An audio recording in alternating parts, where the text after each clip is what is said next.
Bhagavate Vasudevaya. Vandeham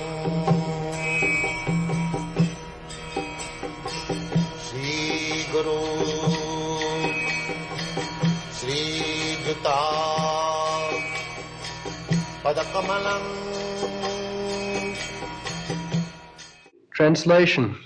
Of course it is bewildering, O soul of the universe, that you work, though you are inactive, that you take birth, though you are the vital force and the unborn. You yourself descend amongst animals, men, sages, and aquatics. Verily, this is bewildering.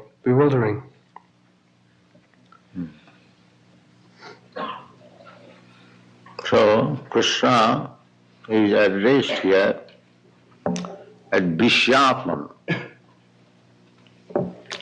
the vital force of the universe.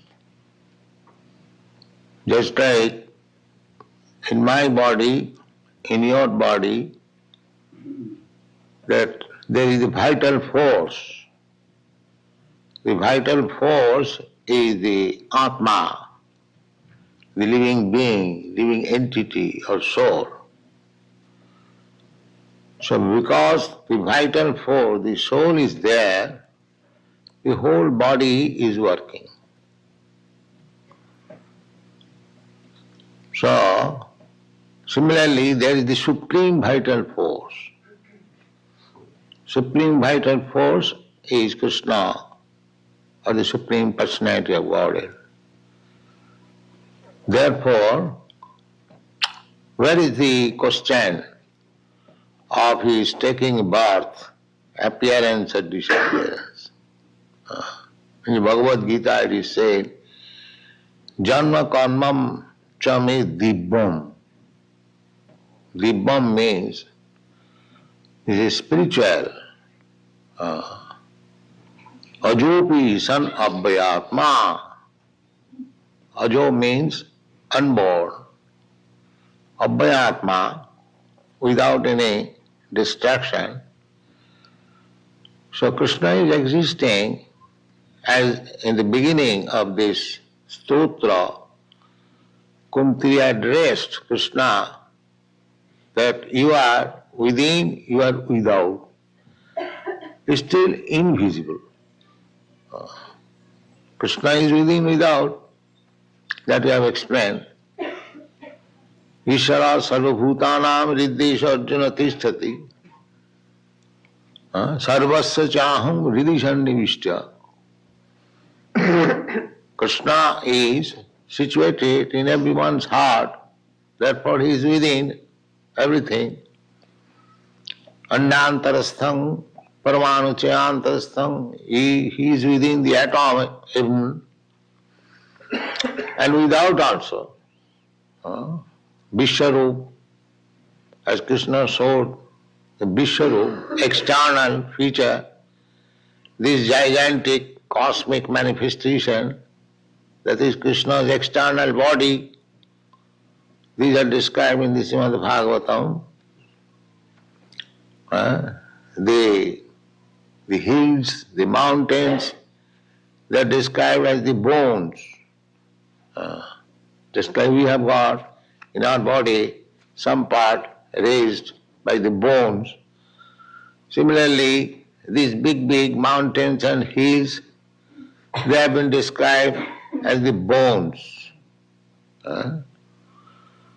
And these big oceans, they have been described as different holes in the body, down and up. Similarly, the Brahmaloka is the skull, upper skull. So, one who cannot see God, they have been advised to see God in so many ways. These are the instructions in the Vedic literature.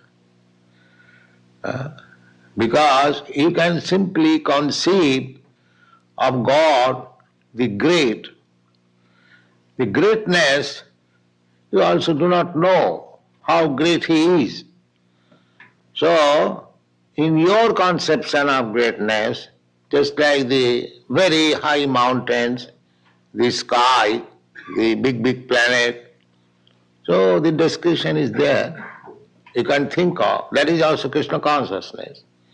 If you think that this mountain is the bone of Krishna, that is also Krishna. Actually that is so. If you think that this big Pacific Ocean is the navel of Krishna, these big trees, plants, they are ears in the body of Krishna.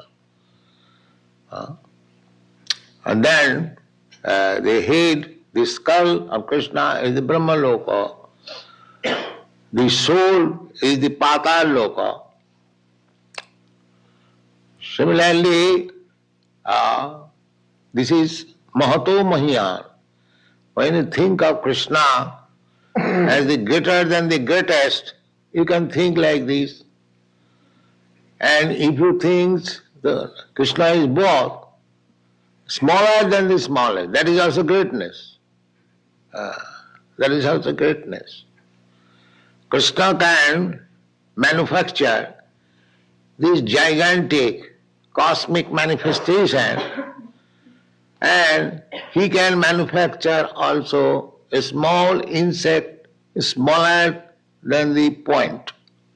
You have seen sometimes in the book, you'll find one insect is running. The shape is smaller than the full stop. This is Krishna's craftsmanship. Anurani yanga mahato mahiya. He can create bigger than the biggest and the smaller than the smallest.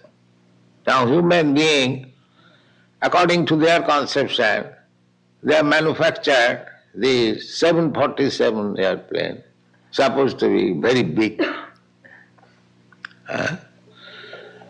All right, according to your consciousness, you have produced something big, but can you produce a small aeroplane like insect flying?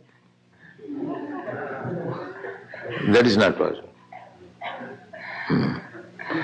Therefore, greatness means that who can become greater than the greatest and smaller than the smallest. That is greatness.